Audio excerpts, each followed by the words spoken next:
the Imperium's gonna turn to the Third Reich now. But He posted a picture on Twitter with Sean Dean. He's got his castle. It says "Justice" on it. And then somebody says Hook is some fucking girl says on Twitter, Hook is what? Stokely, I hate your bald ass so much. And then Big Stoke on Twitter goes, wow, Hook will pay for his crimes. It was confirmed that there was a forearm fracture which required a cast. I am distraught. I rolled dice with my left hand, so I'm please don't make me sue this company, Tony Khan. Please, you know that a portrait of your father that's hanging in your office? Well, once I own this company, I'm replacing it with a big-ass photo of James Brown. Yep. Every time you see the Godfather of Soul sweating in a drug-fueled rage at the Apollo, you're gonna think of me. Sounds pretty miserable, bro. Do the right thing. Punish this little bastard Hook and write me a fat check. By the way, here's a photo of me with my best friend Al Sharpton. It means absolutely nothing, by the way. Blushing face. But somebody tweeted, he tweeted, Hook is a piece of shit. And then somebody tweeted this. Some woman, I dated a 5'8" guy who taunt every I dated a 5'8" guy who taunt every jacked. 6'3" bro he met until they pulled their first back to beat him up. Whereupon my ex would go, hey, come on. I'm a little guy. I'm just a little guy. No, it's just also my birthday. I'm a birthday boy. It somehow always worked. And then Stokely just quote tweets it. Fuck you.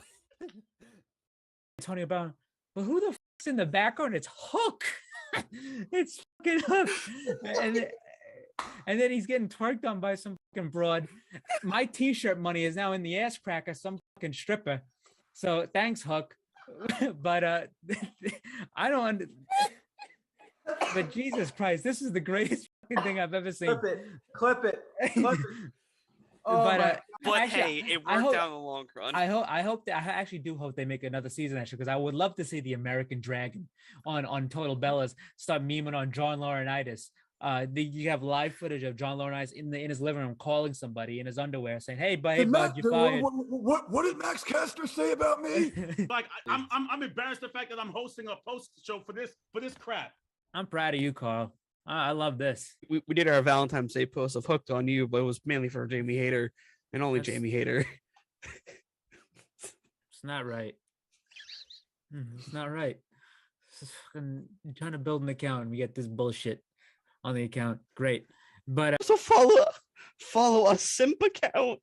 Okay. Okay, but here's the thing, because those people, this is networking. This is we actually networking. follow. You got it was a business decision. It's a business.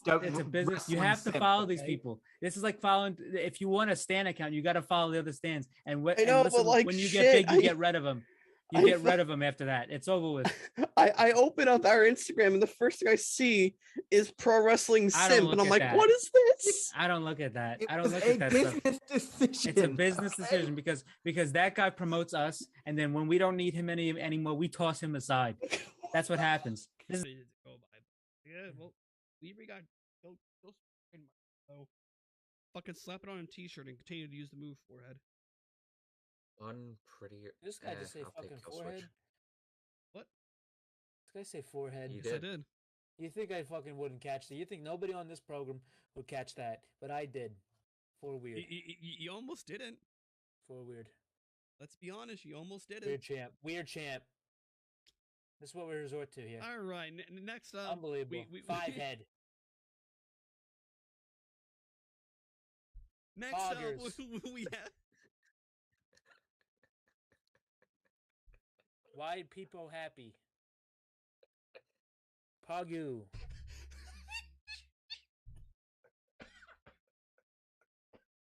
Weird champ. Weird. Forehead. Oh god. Franker faces. Oh. Wowie. Why people sad. What else? Look at how red my face is. What else we got? Let me go on Twitch right quick. Okay. Why? Why do people happy? KW, LOL W.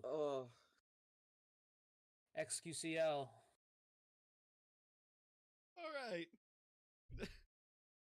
Acclaim promo now. We were backstage. Okay. They're just like, yo, it's not gonna be a triple. It's not gonna be a No, normal. dude, we're gonna do a fatal four-way poggers, bro. Thanks for the fucking God. bits. Fuck, damn it! Jump off a roof. Well, they just lost Gunther, so I don't know how that is gonna survive. But what's it called? But the Third Reich faction. That's Imperium's gonna turn to the Third Reich now. But He posted a picture on Twitter with Sean Dean. He's got his castle. It says "Justice" on it. And then somebody says Hook is some fucking girl says on Twitter, Hook is what? Stokely, I hate your bald ass so much. And then Big Stoke on Twitter goes, wow, Hook will pay for his crimes. It was confirmed that there was a forearm fracture which required a cast. I am distraught. I rolled dice with my left hand, so I'm please don't make me sue this company, Tony Khan. Please, you know that a portrait of your father that's hanging in your office? Well, once I own this company, I'm replacing it with a big-ass photo of James Brown. Yep. Every time you see the Godfather of Soul sweating in a drug-fueled rage at the Apollo, you're gonna think of me. Sounds pretty miserable, bro. Do the right thing. Punish this little bastard Hook and write me a fat check. By the way, here's a photo of me with my best friend Al Sharpton. It means absolutely nothing, by the way. Blushing face.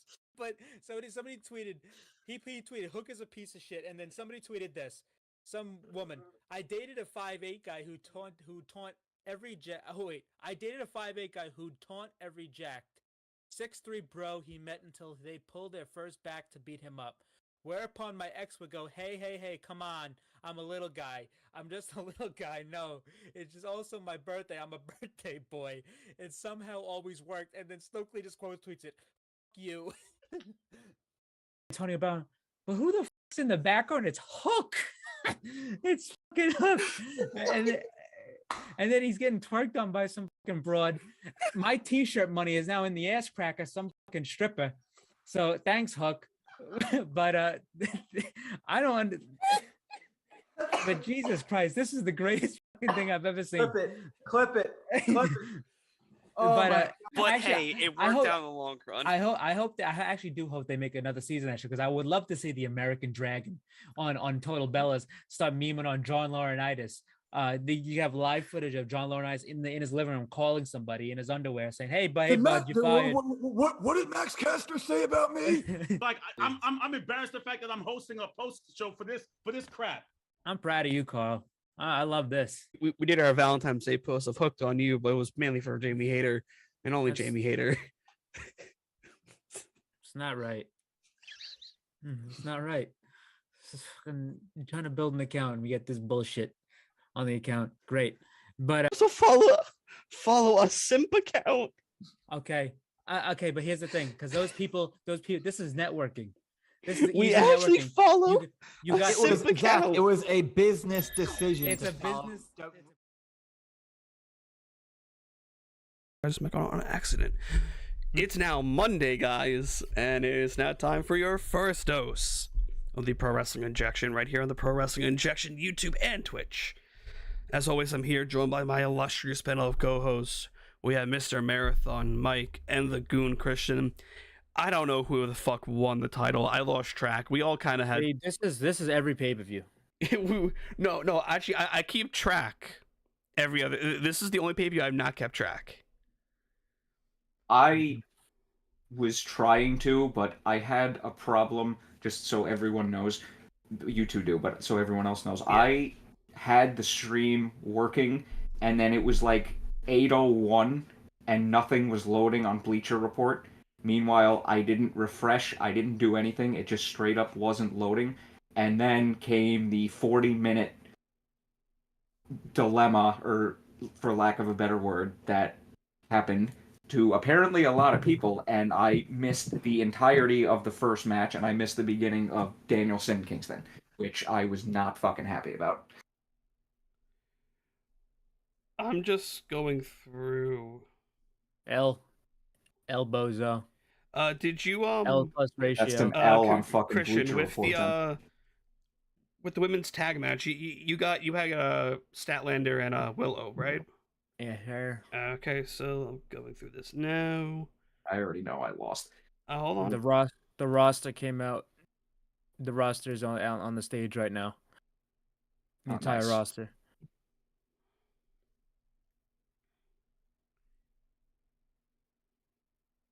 Nice. I'm glad he got the proper send off. I think Mike pulled it off by guessing Christian Cage. Get the fuck out, really? He's the only one that differed from the pact. Yerd. So you won by technicality. So and then so also first I like off, how both I'm of us pretty got, good at this, apparently. we both got fucked with the what was going to follow Osprey. Yeah, and literally, our top 5 in the chat was all wrong. Mm-hmm.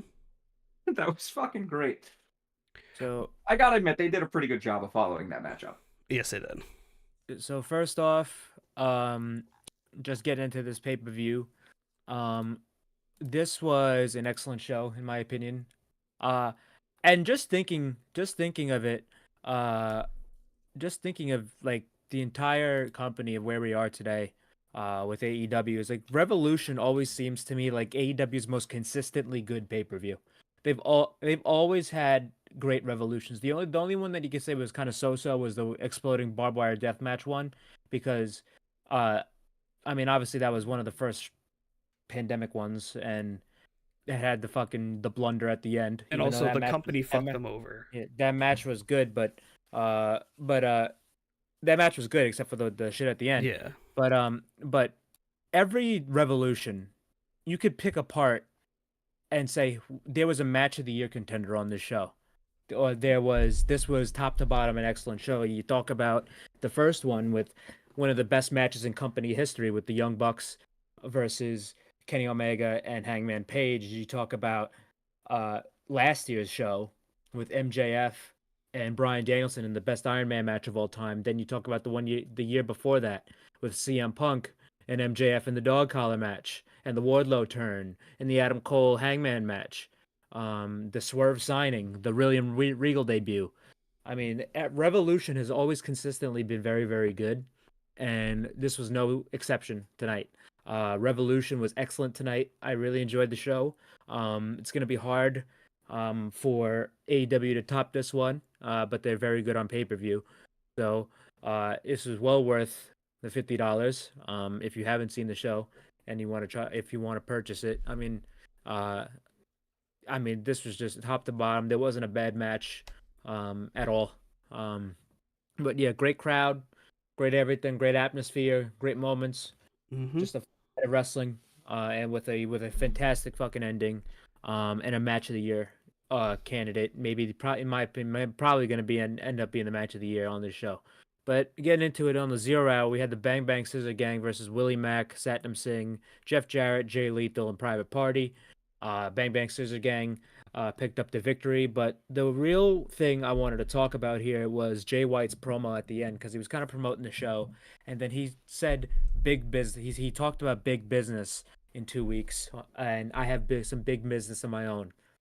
We've been saying on here that they need to try to transition Jay into something more serious and away from this, and which I do think they'll do in due time. But this here makes me think that they're about to do that in a big way.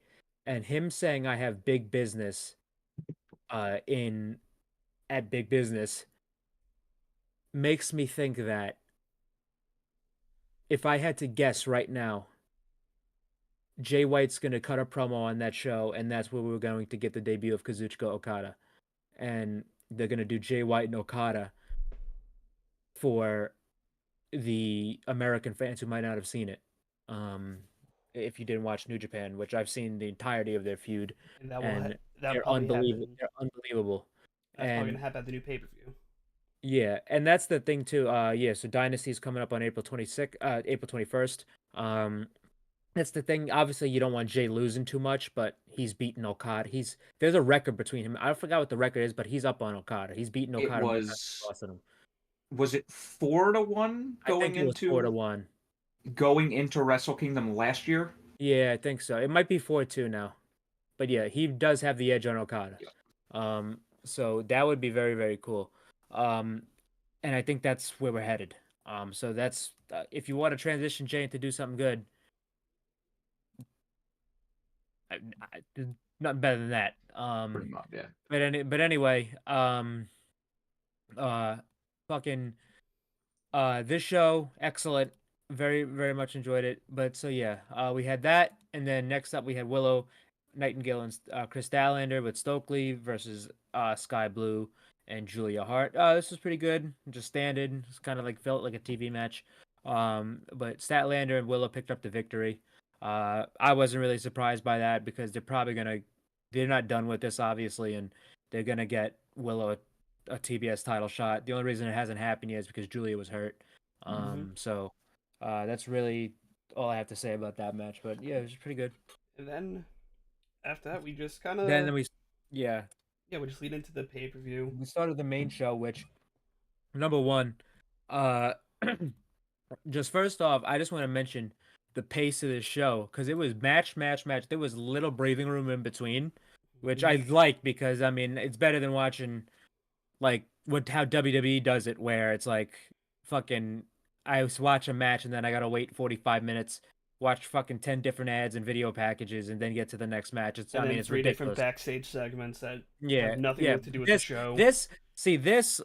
Like I like the fast paced. I love the fast paced because there's more on AEW pay-per-views now. There's more more matches, and I like how it's more fast paced. However, I would like to see them do more backstage, like maybe like one small backstage or like a longer video package, just so there's a little breathing room because just in between, I mean, we're going to talk about this match next, but in between the Garcia match and the Kingston and Danielson match, that there was less than 50 seconds between the ending of that match and then the entrances, Brian Danielson's entrance.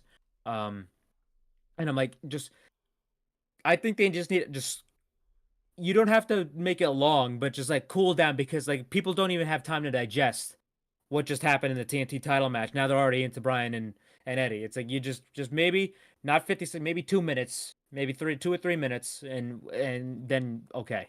But like, See, yeah, I that's thought that was actually- just a little fast. That's just Yeah, a that's the nitpick thing. though. That's the thing. Sorry, my mic's all the way over here if I was low. That's the thing I like about AEW specifically with Revolution because compared to some of the other pay-per-views over the last year where it's literally match, no video package really until the main event or the last two matches, this is for Revolution they usually do a short video package through every match, which to your point does help the show because it does give ever so slight breathing room between matches.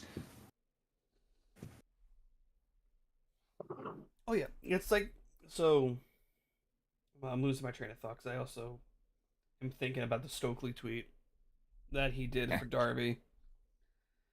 Yeah, but like the pacing was real. Like it felt good to me because it wasn't no like match random backstage segment to set up this for Dynamite, then match backstage segment video package.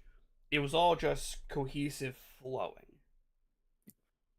And so we kick off tonight with Christian Cage versus Daniel Garcia. And what was a really good opener. Like it definitely had the crowd hot. It was so good to open up with that one. Yeah, I really enjoyed this. I thought this was a great opener. Must have been nice to be able to watch it. Yeah, imagine. But anyway, I tried helping you. You did. You're a real one. It was a very very good match. Great opener. The crowd is so behind Garcia. He's there. He's really over. The finish came from Daddy Magic came out to come neutralize Killswitch, and then as that was happening, Nick Wayne ended up hitting Garcia, and then Christian gave him the Killswitch and pinned him to retain the title. I thought this was a great match. Great opener.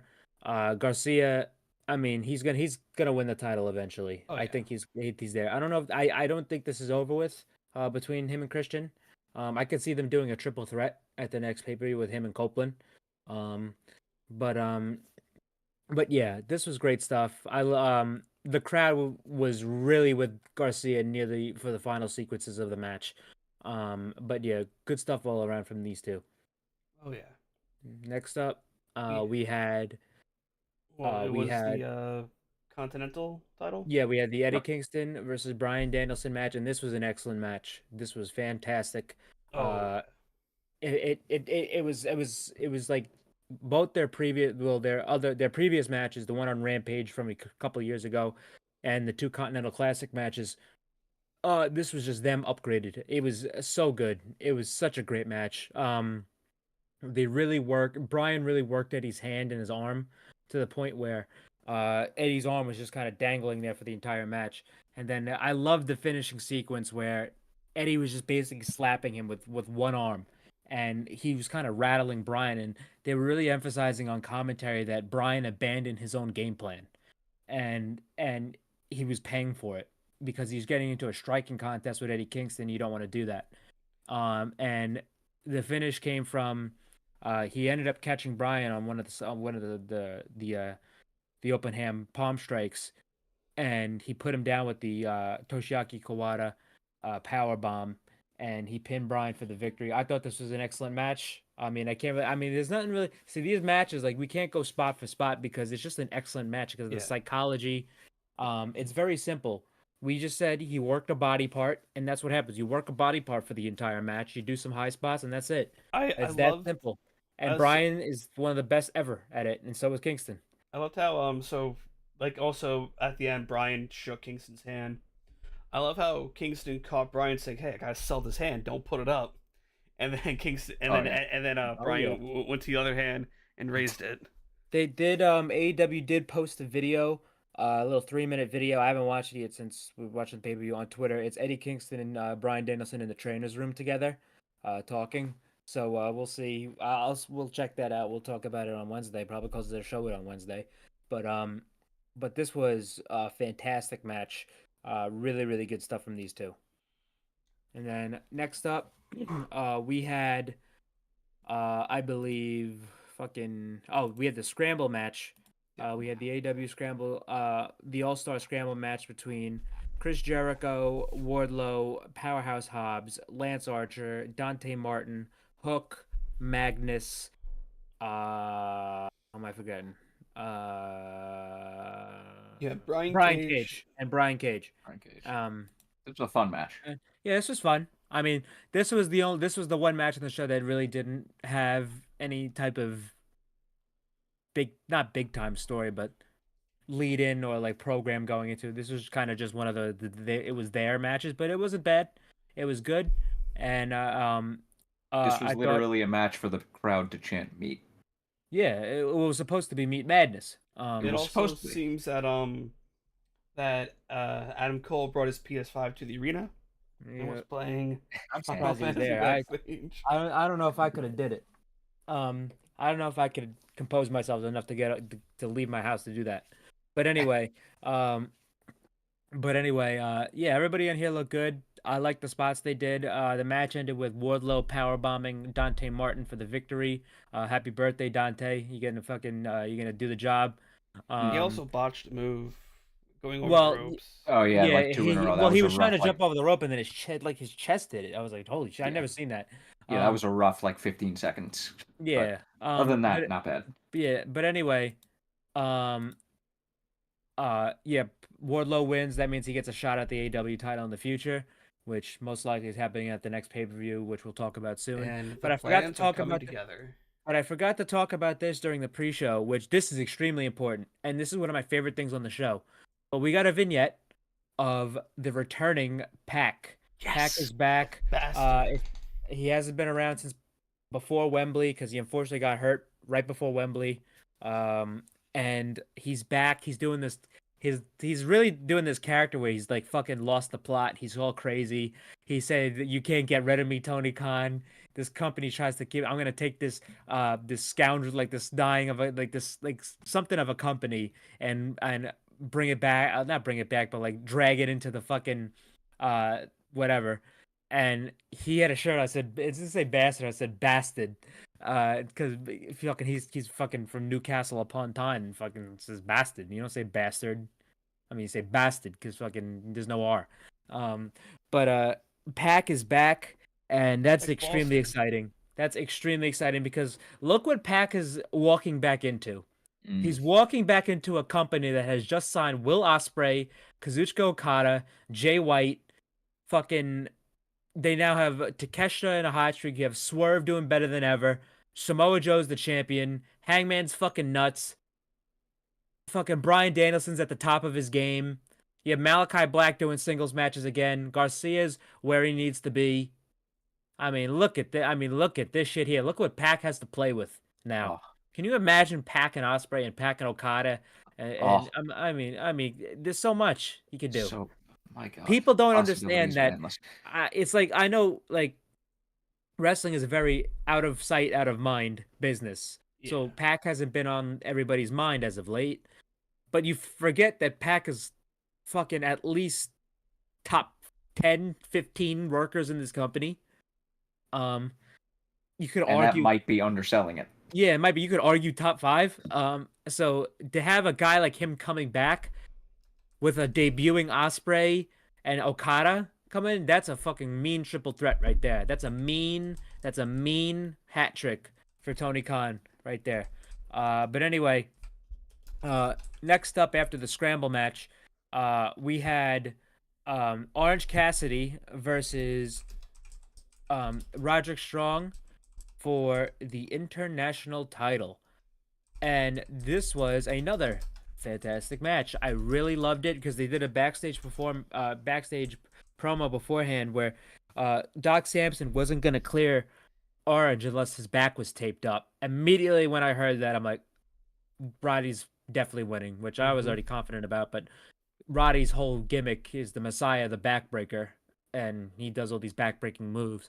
And then Orange told Trent, Rocky, and Chuck to stay in the back. He didn't want help. He didn't want his friends getting hurt again. So they stayed in the back. And this match had no interference. Undisputed Kingdom didn't even get involved. But this was a great match. There was from the jump, Roddy was the back. I don't know how many backbreakers he did to Orange in this match, but I know there's no faking a backbreaker. That shit hurts. And it happened multiple times to Orange, who's been depleted over the previous course of matches. And there was one fucking spot in this match that I've never seen before, and it could have went horribly wrong, but it was fucking amazing. And since it went right, it was incredible. Roddy had this fucking guy up in a gut wrench position, and he fucking brought him up. He held him in the air with one arm, brought him back, jumped off, and then fucking backbreaked this guy from the top rope to the outside. I fucking shit myself watching this spot. And I was like, holy fuck. That was one of the best spots I've seen in a while. And thank God he's okay. Because there's a couple of other spots we're going to talk about tonight when it comes to people's backs in multiple matches. Joe is opening the media scrum. Nice. Tony Khan's not there. He's probably talking to Sting. He's probably crying and hugging Sting right now. Yeah, there's definitely a bunch of shit going down backstage right now. There was real glass used. So Punk Go cry me a river. Punk might have drove his ass to fucking Greensboro and said, "Hey Sting, what the fuck?" And I told that hopefully little Punk bitch, Jungle Boy not to do it. Now you done it? Hell no. Yeah, you can't be doing that. So Roddy picks up the victory here, and this Roddy and the Undisputed Kingdom are celebrating. Yep. And then someone hops the barrier. I'm like, who the fuck is that? Dude, as soon as I saw the guy hop the barricade, I'm like, oh my God, who the fuck is that? And then I saw it, I'm like, fucking Kyle. So then we had somebody hopped the barricade, long hair, and it turns out to be the returning Kyle O'Reilly. Kyle O'Reilly is back from about like 2 years. I mean, he had neck fusion surgery. He had a thing where he couldn't lift his left arm. He could not lift it. He had complications with the recovery from his injury because of his diabetes. He was vocal about it on Instagram. So I was not expecting this, because my thing on Kyle was he's back when he's back. Because I mean, obviously we assess injuries, but when you're a diabetic, that's obviously changed, and Yeah. obviously people don't know. I mean, that could Yeah. prolong things. That could that's just kind of like we don't know. But But god Kyle damn is it, he's back. back. It's the first time he's ever had long hair, not either a buzz cut or like the spiky hair. So So it was kind of jarring to see him. Somebody said he looked like an escaped hostage. But someone but he compared got. him to Rickety Cricket from Always Sunny in Philadelphia. I have never seen that. So Oh my god. I mean, I'm liking the long hair, kind of partial towards it, if you can't tell. yeah, but the Roddy was so excited to see him, because if you don't remember, it's been this long that Roddy wasn't even in the company yet by the time Kyle got hurt. So Kyle got hurt, and then Roddy was still in NXT. That's how long ago he got hurt. So this is the first time Roddy and Kyle have ever interacted Hell, on AEW television. when Kyle This is the first time they've interacted since NXT. Fuck, when Kyle got hurt, Bobby Fish was still in the company. Bobby Fish was still there. Jeez, yeah, a lot of shit's gone down. So Yeah, so Matt Taven takes off his shirt. No, right? It was Bennett. It was Bennett. Bennett. So okay, so Mike Bennett takes off his shirt, goes, "You ready to join us?" So and Kyle looks at it, goes, puts it over Roddy's shoulder, whispers something in his ear, and leaves. Whatever he said, we'll probably find out either on Wednesday. It was nice to see Kyle again. Though it was I missed Kyle so much. He got emotional on that ramp. He was so happy. I mean, there was a point where he didn't think that he was able to do this again. If you can't lift your arm, it's like, bro. Yeah. Like, I mean, people don't realize when it comes to athletes and pro wrestlers and all these types of people, rehab and recovery is more of a mental game than it is a physical game. Because it's like, am I going to be able to get to where I was? Am I going to be able to do the same things I could do? It's very, very emotional and mental. It takes emotional and mental toll on a lot of guys when they go through rehab and recovery, whether that be any professional athlete or something, or if you do anything at a high caliber profession. So to have Kyle be back and presumably in full strength now, ready to come back, that's awesome, because that's another guy who's fantastic. He's criminally underrated. I mean, we've never seen Ospreay and Kyle. We've never seen Ospreay and Ospreay. We've never seen O'Reilly and Ospreay. We've never seen O'Reilly and Okada. We've never seen O'Reilly and guys like Bryan Danielson. Actually, I think we did. But like the Bryan Danielson of now, fucking Garcia to this point, Takeshita. We haven't seen Kyle against a lot of these guys who are in the company right now. So I very much would like to see Kyle mix it up with these guys, and I'm excited to see him return. Oh yeah, 100%. I partially, and people can criticize me on this one, I kind of hope that there's still a very small door open for Bobby Fish, personally. I think we'll see about that. It was mainly a problem with Punk. It wasn't a problem with Tony Khan. It was a problem with Punk. So hopefully there's a small door still open for him. I don't see it. It's very highly unlikely, but I would love to see at least him to come back into the fold of this. And maybe we get a Red Dragon versus Kingdom.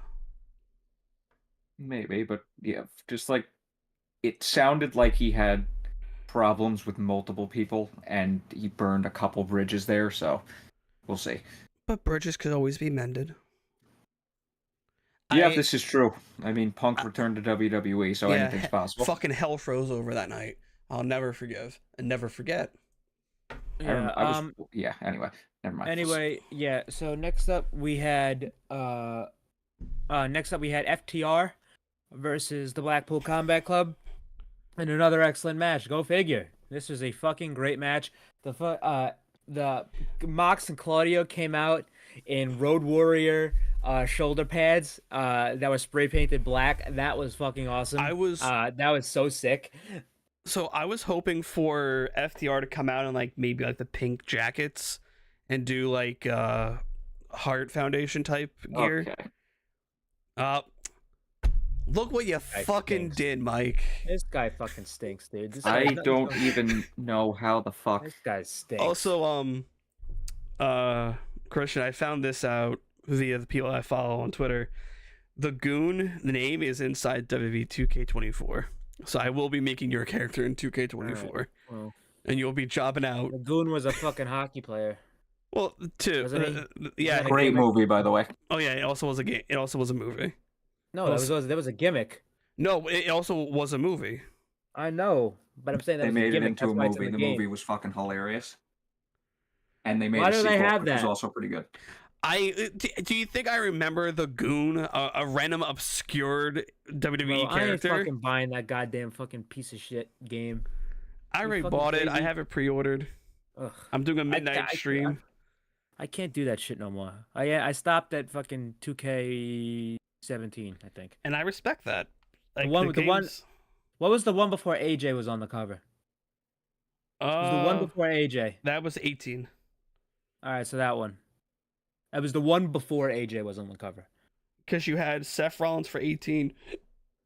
AJ was 2K19.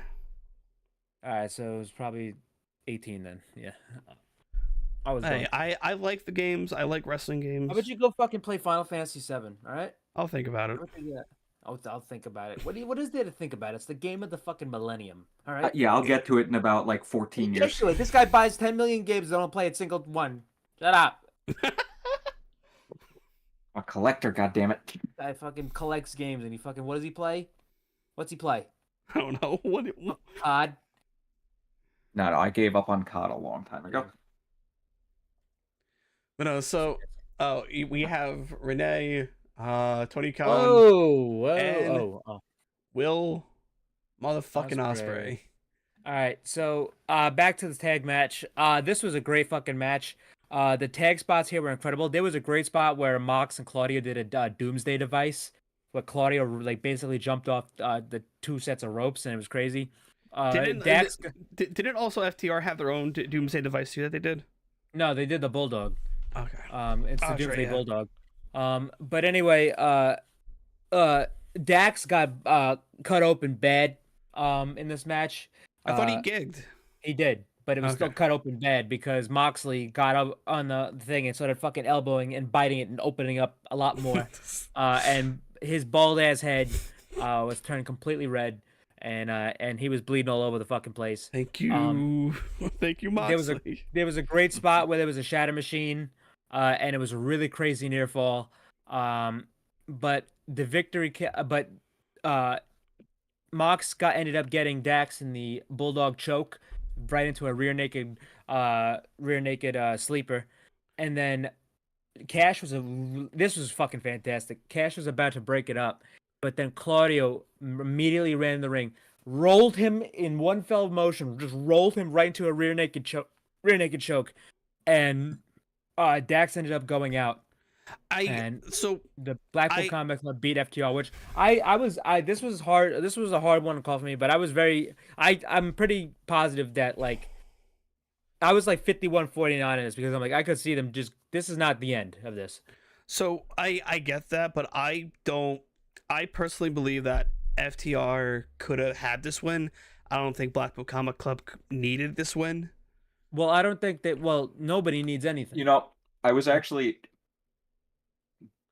thinking as soon as they won, I was just like, oh, okay, that gives away the outcome of a later match, which it did not. Oh my god! It was all over the place. What happened? That's a nasty fucking bruise. Which one, Darby or Ospreay? Ospreay just showed like the bruise from the bump he took off the turnbuckle. Mm-hmm. I can imagine that shit looked terrible live. Yeah, but anyway, I thought this was a good decision because number one, it's gonna keep Claudio and Moxley in the tag division for a while now, and number two, there's most likely gonna be a tag title tournament on its way because obviously we're not going to have tag champions after Yeah. Wednesday.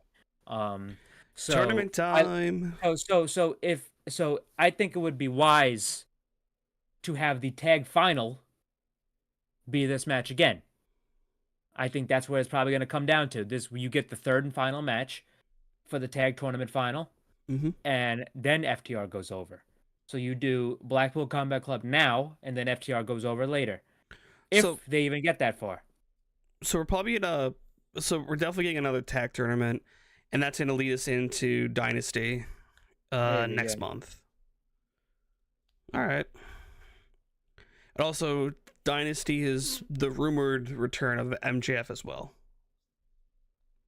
because he led that faction called Dynasty with Hammerstone, but Hammerstone just signed with TNA. Hey, but what does that have to do with anything? I don't know. People like put pieces together. That has with nothing names.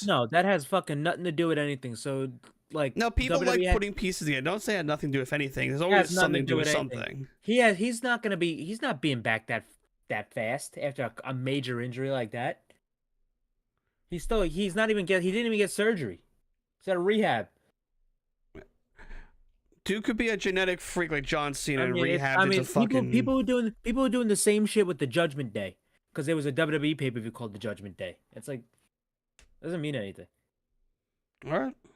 It's like, I mean, I understand it. It's the same name, and I get why people would think that, and it makes sense to think that. But it's like some people are like, just like, I mean, it's the name, dude. What's the fucking like Evolution, the women's pay-per-view is fucking Batista and Randy Orton coming out. Is fucking Batista showing up to fucking beat the dog shit out of Nikki Bella? I don't think so. It's not what happened. Anyway, we had after this we had the women's world championship match between Deonna Purrazzo and Timeless Toni Storm, but Deonna came out, she did her entrance, and then we had Toni Storm's old entrance theme play, and her whole time I'm like, no way.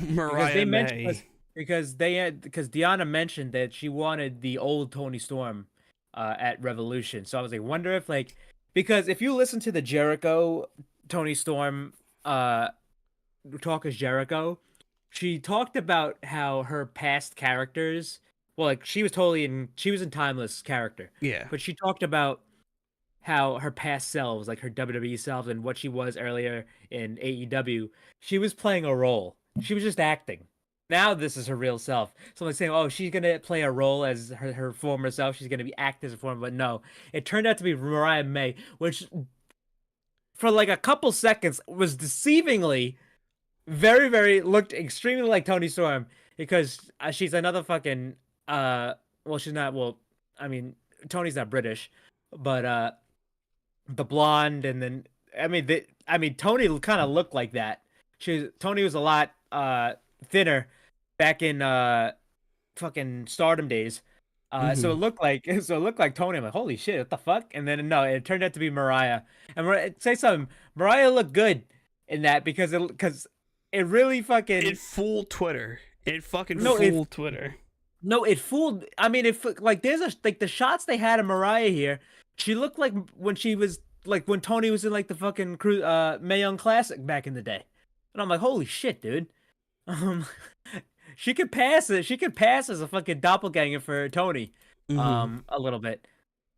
But yeah, this was fun. Toni then came out. It was this was really cool. But yeah, the match itself, very good. I thought the work here was good. I don't think this is the end of this. After seeing the finish, of course and not. I don't think this. I mean, to me in this match, it felt like they were holding a lot back. Deonna didn't get as much offense as I think, she would have come. This would have been a normal match. But there wasn't as many near falls too, so I think they held a lot of stuff and they're saving a lot of stuff for their next match, which I like because these two are great. But yeah, this was good stuff. The finish came from what was the finish again? Deonna had Toni in the Venus de Milo while Luther was distracting the referee, and then Mariah May came up on the turnbuckle, came up on the apron. Deanna knocked her off, but then Tony hit her with the Storm Zero and Can't we Tinder. forget that that Tony Storm hit a low blow on Deanna Purrazzo? Well, Deanna sold it correctly. Well, because she wasn't selling it right there. She was selling it a little lower down the leg, and I'm just like, okay, at least you did that. Well, hold on now. So this needs to see MJF. He did this before too, and he paid for it. Well, he didn't pay for it. Now they're dating. But anyway, he did kick a woman in the balls once, but he didn't know that women do not have balls, which Eric Cartman didn't know that too. If you ever watched that one episode of South Park, he just didn't know it. It happens. You just fucking forget sometimes. They make a reference to that in the original Dragon Ball too. And Tony just forgot. Tony forgot, and it happens. So, and the best thing was Taz right after says, "Does that even work?" So good. And I'm like, I don't know, maybe someone's got to try it. I mean, MJF did it. There used to be a fucking trend called the sushi chop that I saw people do. All right, well, we're not gonna get into that. Well, let me tell you something. MJF did it, and now that woman is his girlfriend. So, do with that information what you will. If you want to walk up to a woman and kick her in the balls in public, make sure she's into you, unless you're going to jail. But anyway, we had after this. Unless you're very unlucky and you actually do get it, but I digress. Yeah, well, 9 times out of 10, you're probably going to jail. But anyway, yeah. So Tony, it's their fault. So Tony picks up the win here. She tells Mariah May, "You were so good. Look at you. You did so good." And then they walk off on their merry way. And now, so she's finally acknowledging Mariah. Like, she came out on Collision last night, and it's like Mariah was shocked to see her there. So she's kind of warming up to Mariah, because you got to remember this storyline between those two. It's based off of a movie called All About Eve, where there's the veteran movie star actress, and she has this adoring fan and young upstart that she doesn't want to teach because she doesn't want to give anybody else her limelight and her spotlight. And then that student and that the younger girl grows more and more deceitful of her and takes it by force. That's what's going on here. Mariah's eventually going to turn on Tony, and we're going to get Mariah and Tony. But I do want to say this about Mariah, because Mariah's had a couple of matches now. She wrestled Red Velvet, she wrestled Anna Jay, and she wrestled a jobber on Rampage and 2 Collisions. In my opinion, and it's not really opinion, it's kind of just a feeling. I have the same feeling about Mariah as I did Jamie Hayter, back before Jamie got pushed for the Women's World Championship. But I really, really do have the same exact feeling. And it's not like just because she went to Stardom in Japan and she's on the show, but I have the same exact feeling. The way Mariah wrestles, the way she is believable, the way she works, she's fucking great. And she's in the same position Jamie was when Jamie was with Britt in the beginning. You have a 3-person group with 1 non-wrestler in it, really.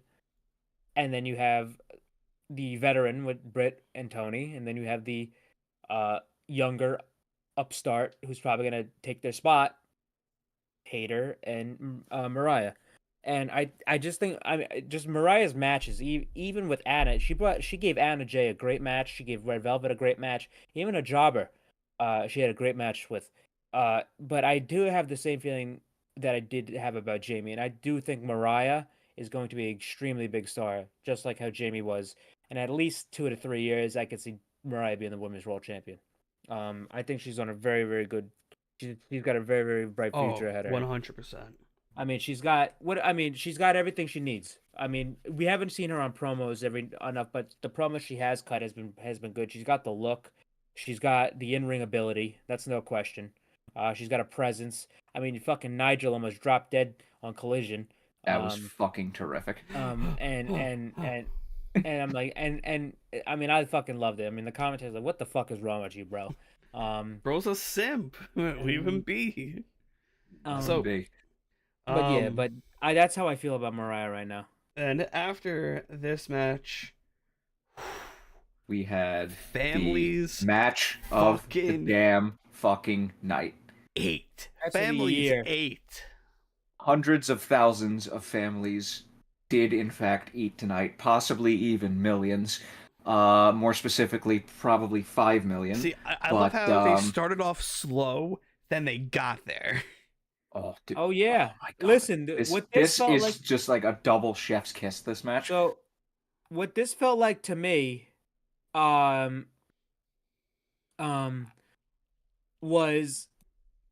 the way this match was set up.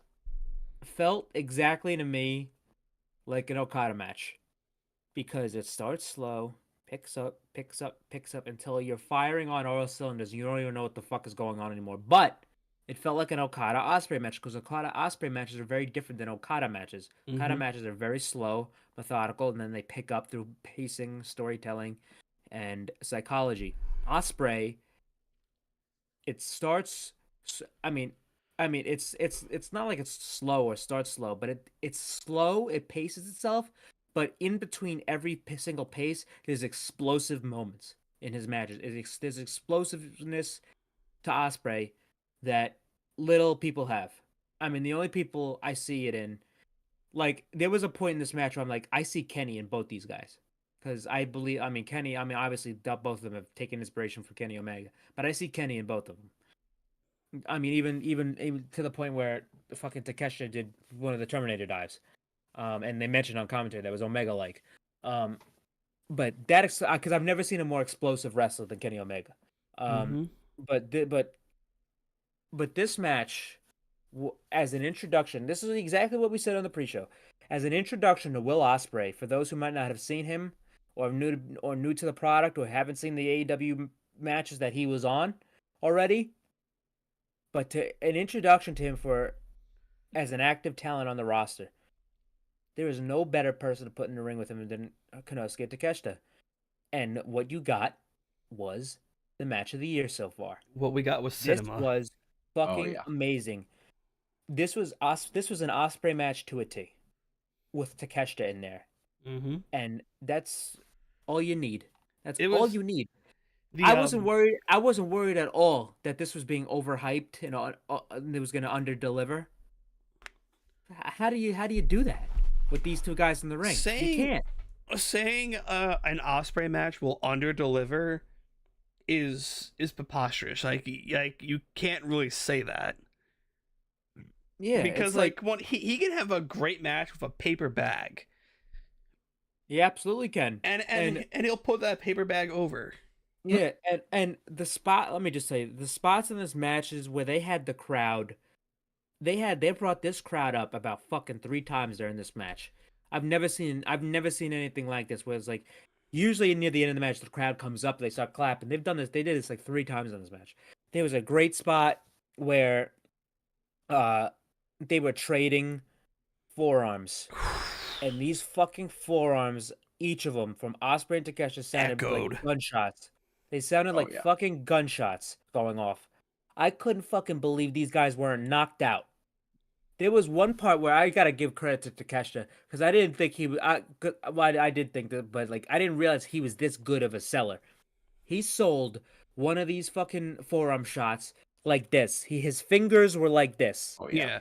That is a fencing stance that your body does when you suffer some type of head trauma or concussion, or if you get knocked out. If you watch the UFC, if you've watched any UFC event for at least multiple UFC, you've seen this before. Well, if you watch somebody get knocked out and they're like this, or if their feet are stiff or they're off the ground or they're like this or like that, that's a fencing stance. If you ever watch football, there was that one player that got tackled and his hands were like this. Elijah Moore.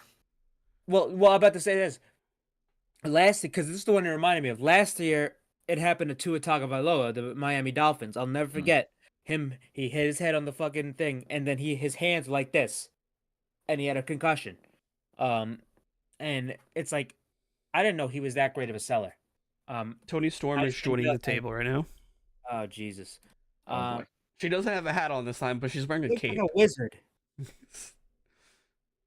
But anyway, the spots in this match were fucking unbelievable. There was a brain buster on the top Which turnbuckle. fucked up Will Ospreay's back. Ospreay's head missed the turnbuckle. He landed tailbone back, lower back first, and it gave him a nasty rat, like fucking looked like Matt Byrne. And it was it was a bruise. He said on the media scrum just before that, like it was an instant bruise. When he was walking back to the back, when he was in the back area, he was walking like and then when he went to the trainer's room, he laid down, slammed his head onto the table, and they put ice on his back.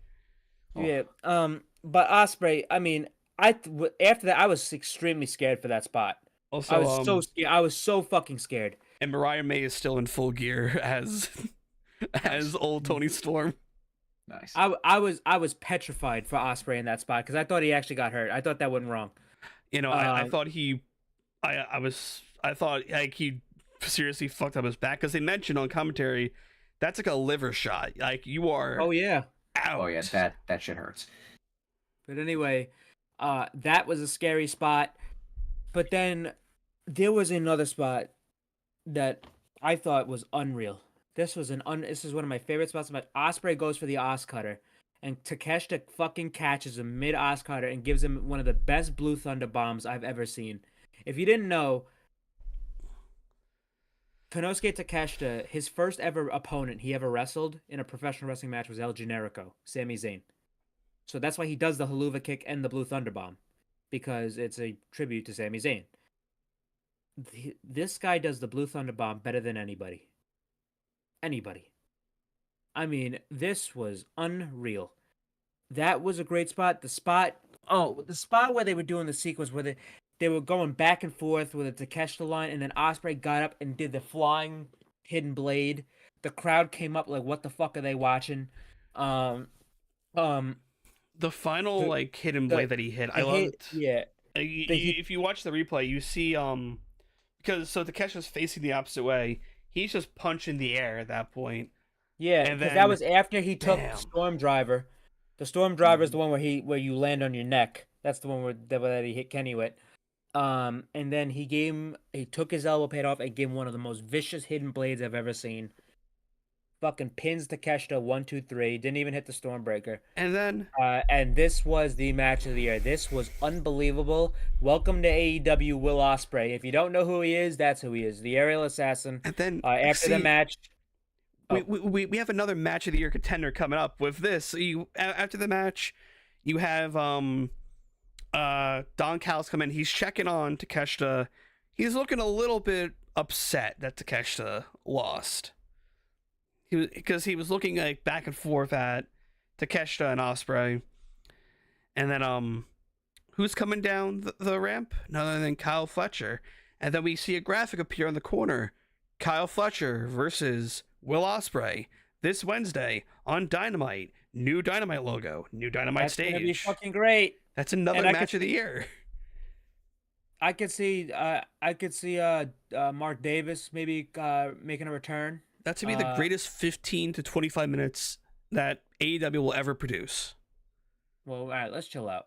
Yeah, let's not go that far. Let's see, make sure this guy's medically cleared to fucking wrestle on Wednesday, because Ospreay's schedule. I mean, Ospreay's last 4 matches, so he's gonna have to wrestle Kyle. He just wrestled Takeshita. He just wrestled Michael Oku in a fucking 45-minute fucking war at Rev Pro. That might be the match of the year as well.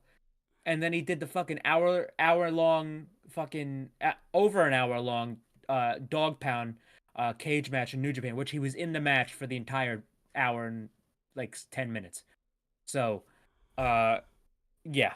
And before that, he wrestled Okada for the last time on New Japan. So if we get a notification that listen, we gotta push this match back till 2 weeks, I'm like, you know what? That's fine by me. Give this guy a fucking rest. I think they did mention something about him being cleared for it on the media scrum. I didn't get to hear it fully because we were talking, but we will find out. But I do want to say this too. With him wrestling Kyle, I do, since he's going up against all the members of the Don Callis family, I could see him wrestling Hobbs after. And that would be a cool match, cool first time match. But yeah, we'll see. But again, match of the year so far. This was a fucking war. It stuns me how every time I watch this man work, Will Ospreay, how he can make pro wrestling feel like a fucking war, where it's like to the point where like you can't believe these guys are still standing. It's like if I was to show a non-wrestling fan a match, this is one of the ones I'd show them. Be like, listen, if you think anybody could go in there and do this and get fucking smashed in the goddamn face like Ospreay and Takeshita did here, be my fucking guest. Because these two guys are gonna fucking feel this shit tomorrow waking up. Oh, 100%. Well, yeah. Ospreay's gonna feel a fucking bruise on his back tomorrow morning. Mm-hmm. Anyways, after this, we have the AEW World Title match between Samoa Joe, Swerve Strickland, and Hangman Adam Page. And I loved Swerve's gear. Swerve's gear was fucking sweet. It looked like Loki to me, because of the colors. However, there was a great thing on his tights that said, "What's a buckshot to a kill shot?" Because obviously buckshot, because Hangman, and kill shot was Swerve's name in Lucha Underground. So that was pretty cool. Yeah. But yeah, he had his dancers, which those are Swerve's actual own personal dancers. I'm not even joking. They have an Instagram account called the fucking what are they called again? The Pressure Girls, because the song is called Big Pressure. Flash Garments. West Side Gun was in the crowd as well. He's fucking always in the crowd. West Side Gun's basically like green shirt guy nowadays, which is funny. So like, this guy's on Hauser sometimes. Paul Walter Hauser was there, but fucking no. But like West Side Gun is like at every show. He's like at every pay-per-view. And this guy's fucking on songs with Travis Scott and Kanye and all that shit. Which is pretty funny. I'm like, hey, I'm like West Side Gun. I should have got a picture with him every time I saw him because I've seen him at multiple places. Oh, I think next up they're gonna have Sting and Darby on fucking media scrum. Let Darby rest. Man took the sickest back bump into like a shower door just like an hour ago. So yes, we have the triple threat. Will Ospreay said at the scrum, he's here to retire Billy Gunn and get a Nando's sponsorship. But anyway, this match was another excellent match. I really, really enjoyed this. This was very, very good, and the storytelling in this match was great. The whole entire match. You pretty much called the ending too.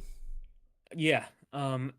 Just missing the smiling at Swerve and tapping. From start to finish. From start to finish, the entire match, these two fucking guys, Swerve and Hangman, were wrestling like Joe wasn't even there. Joe had to keep trying to break up their pins, submissions, everything. They were trying to get Swerve out of there so they could fuck each other. These two are so obsessed with each other that Joe was like basically picking his spots and picking the bones because these two guys were not focused on him at all. And it came to the point where Swerve, he ended up trying to hit. Well, Prince Nana gave him his crown. He said nah. He was gonna hit Hangman, but he fucking threw it aside. He's like, nah, I'm gonna do this the right way. And then before that, Hangman Page ended up. Swerve hit the Swerve Stomp on Joe, and then Hangman pulled Paul Turner outside of the ring, all the way across the ring, and just threw him to the ground. And then he hits Swerve with the buckshot lariat, but this fucking moron threw the ref out of the ring, so there's no ref. But then here comes Bryce Remsburg here to count the pin. And then Bryce ate shit. Swerve kicks out, and then Joe, ends up hitting a muscle buster onto Swerve, and he starts pinning Swerve, and Hangman can't get there in time. So he fucking attacks Forearms. Bryce Remsburg, and he starts beating down Bryce Remsburg. The crowd's losing at this point. This guy has gone fucking completely We insane. also He cannot have this guy fucking this guy Hangman cannot have this guy win, or he's gonna fucking suffer a fucking cardiac arrest if fucking this guy wins the title. Because see, holy shit, then he's so also- obsessed that he's attacking referees. spot of the match. Swerve hits his own buckshot. Mm-hmm. Yes. That was fucking amazing. That was unreal. That was From a the great top spot. rope, front flip, grabs the ropes too to make sure he's stable, and then flies into the forearm. Mm-hmm. But So good. But obviously, as I predicted a month ago, the finish came from Even Hangman. tonight. Yeah, Hangman put Joe put Hangman in the coquina clutch. He's trying to fight it. He's trying to fight out. And then because Swerve was already taken out by a buckshot, and Joe is putting Hangman out, and you could see it was funny because you could see Joe moving and positioning himself towards the camera because they knew they had to get this visual. But Swerve was so damaged. He's trying to go break it up, but Hangman's looking at him and he taps out.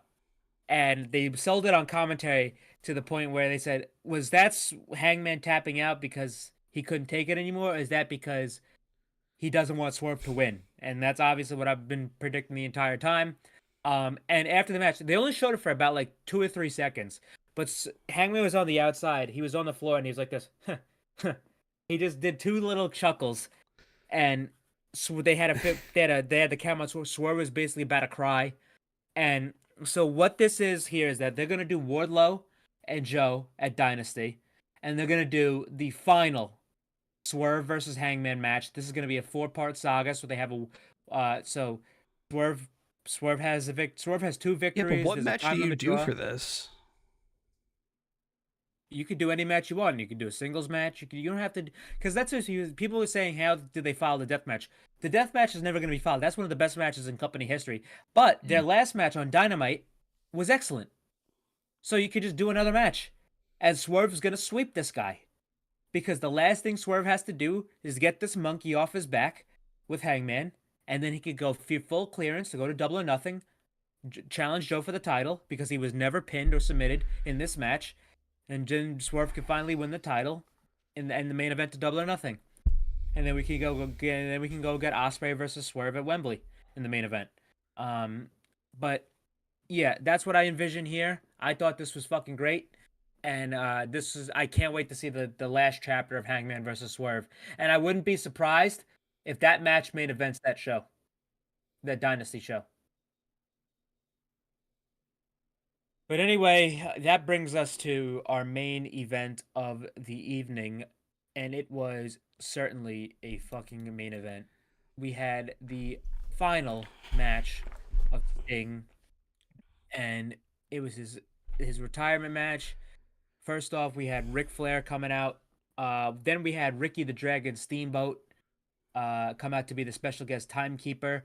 In the crowd, they showed Nikita Koloff.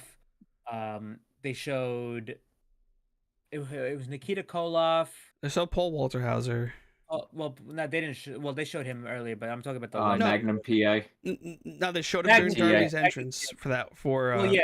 I'm talking about the legends, the actual well, wrestlers. I think they showed Yeah, DDP as well because DDP was there. Magnum TA, Nikita Koloff, and I forgot what the other one was. But anyway, this whole thing. Then the Bucks came out. Then Darby came out, and then they played Sting's last entrance video, and this was maybe the best video package AEW's ever produced. I thought this fucking excellent. I'm kind of They surprised they didn't get any TNA footage for the kind of like the highlight of his career. Well, it depends if they don't own it, unless. Well, no, but like they could have asked TNA. Yeah, but I don't know if TNA owns that. To be honest. True, that's right. 'Cause that was on Spikes, and that's That was on Paramount. Spike, yeah, I don't know if they own that. But anyway, they And also, showed people are highlights pissed of off Sting. that I'm gonna just interrupt one more. Like, there's someone's like, AEW really let Cody and WWE have all the footage, but WWE couldn't give a little bit of footage for Sting's highlights of WWE career stuff. What were they going to show? There was some stuff he's done. Yeah, you could have Well, done. What footage did WWE show? They only showed the All In footage, right? Of the documentary. No, I think they didn't show showed some. I think they didn't show. They didn't show any AEW footage. They showed didn't. All In. Really? They showed All In, and that's the thing. All In is technically Ring of Honor footage. Like when they say if WWE bought Ring of Honor, the Ring of Honor library, they would have had All In. All In. Ring of Honor owns the media rights. However, I don't know how that works because obviously Tony owns Ring of Honor now, but that might have been that documentary was probably that shit was probably already decided on before even Tony bought it. Fair enough. All right. I think I just mentioned that, but anyway, yeah. But yeah, we had Sting's last video package. This was one of the best video packages they've ever produced. They showed Sting's whole career, his footage for him in New Japan. Him in AEW, early WCW, like WCW pre, like Nitro and all that shit. This was excellent. And then they had him say it was him sitting in an empty movie theater. He said it's showtime, the final showtime. Let's do this. Then they started playing his AEW entrance music, and then his sons look so much. Two men came out wearing the Surfer Sting gear, the American. Those were his sons, I thought. Thing. Yep. His sons look like him from every era. It's fucking crazy. Yeah, and then they had his other son dressed as Wolfpack Sting from the Wolfpack NWO. And yes, those were his two sons. They're huge. I mean, one of them played tight end for the University of Kentucky. But yeah, they look exactly like their father. And this was a really cool moment to have his sons involved. That was such a nice moment. But they were playing his AEW theme, and then it switches to Seek and Destroy by Metallica. I was so happy they did it. Like, they got to do it. And then Sting comes out for the final time with Seek and Destroy. This entrance was amazing. He gave Darby a hug, and then the match starts. Darby immediately fucking runs out, does one of his missile topes to the Bucks. Sting's sons, they get involved. They start doing a parade of Stinger splashes. They set up. This was actually really helpful. They were like the young boys in Japanese death matches. They just set up all the spots. They set up all the spots for them, all the gimmicks. And then Sting goes under the ring, grabs glass. This is like shower door glass. That Sting's on the scrum, by the way. I know. But anyway, yeah. But yeah, everything's set up. The Bucks, they bring Darby and Sting over to the desk, not desk, the stage. Yeah, the ramp. And then,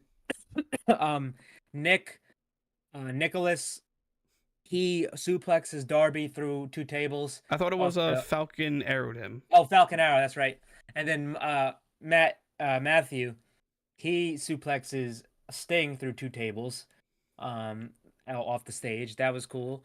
And then they get back to the ring. Darby sets up a ladder and then jumps off the ladder. This is the same thing he did at UBS Arena at the show that I think we were at. Yeah, but minus blood. Yeah, but and the glass. And the glass. Yeah. But he jumps off this giant fucking ladder in the ring, off the ladder through fucking 6 chairs and a paint of glass. Matt fucking dragged Nick out of the way. This glass exploded. This is the second time they're in North Carolina, and they had a glass spot, by the way, because they had the one with Nick Gage and Chris Jericho. But Darby hit this shit so fast, he immediately turned around so hard, and he was immediately bleeding. You could see all the little dots of blood coming up, coming up and ready to fucking pour. This guy, the white meat shaved off of the flesh, shaved off his body. I'm like. I thought for a moment I thought he was dead. I thought this guy was fucking dead. I thought someone else died in this match too, but we'll get to that spot. I thought Darby was fucking dead. He was bleeding all over the place, but he was out of commission for a little bit because the doctors came in and taped him up. And this helps just write him off too. This helps with a write off. Yeah. But anyway, Sting gets back in the ring. and he gets put through a table by the Bucks, and then he gets thrown into a pint of glass. And then the Bucks go to the outside. They start attacking Ricky the Dragon Steamboat, and then Ric Flair gets into the ring and covers Sting, say no more, no more, he's had enough. And then they super kick Flair. The way Flair sold this, because he was just in the corner like this. Yeah, did for you not like watch the last match? Like 25 minutes. You not watch the last match where fucking Andrade had to fucking pick him up, dead weight, where Andrade was trying to pick this fucking guy up, and he's like, bro, he could barely do it. He was dead weight. I thought Flair died there. I was like, oh shit, Flair's he dead. didn't die during his final match. He wasn't dying from some fucking super kick. But anyway, also someone screenshotted that moment of him laying on the ground, and they did like the color thing for like on Photoshop, and it was like a disgusting pink, and someone's like, no man should be this color. All right. Oh my god. This guy's 75. Let's chill. And so is Ricky the Dragon, and he's a normal color. All right. Well, Ricky the Dragon Steamboat was a fucking alcoholic and a fucking drug user for most of his career. So true. And still valid has all point. his hair. Yeah. Just But like anyway, go Rick. But anyway, they super kick Ric Flair, and well, there was a great spot too where Sting got put to the table and he immediately got up. But after this, they hit Sting with 2 super kicks because they go to Sting. They had the camera and they says, "Hey Sting, we're not sorry. We hate you." It was an homage to the Shawn Michaels, "I'm sorry, I love you. We're not sorry, we hate you." They super kicked him. He kicked out at 1. Which is another Actually, homage wait, hold on. to when they did the "I'm sorry, I love you" to Christopher Daniels in SCU's last match. Hold on. They say, "We're not sorry, we hate you."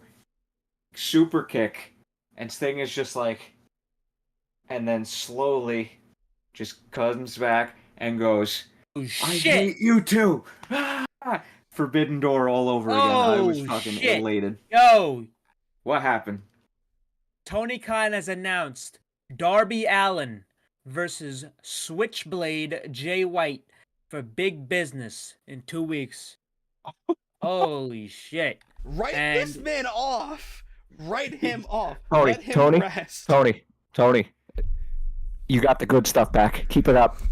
No, And hey, Tony Khan confirms that the AEW titles have officially been vacated There's gonna be a tournament. As of tonight, so there will be a tournament.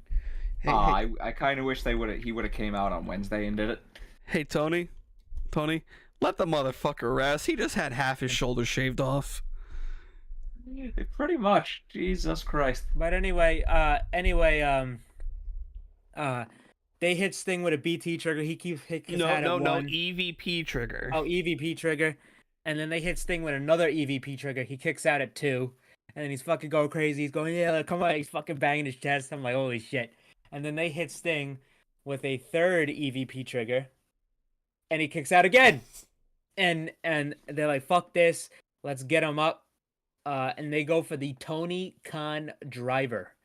But Darby pushes Nicholas off with a crimson shirt on. But by the way, the turnbuckle. Nicholas went through a table. And then Sting has Matt in a scorpion death drop position. Gives him that, I believe. And then after this, I think he went for a pin.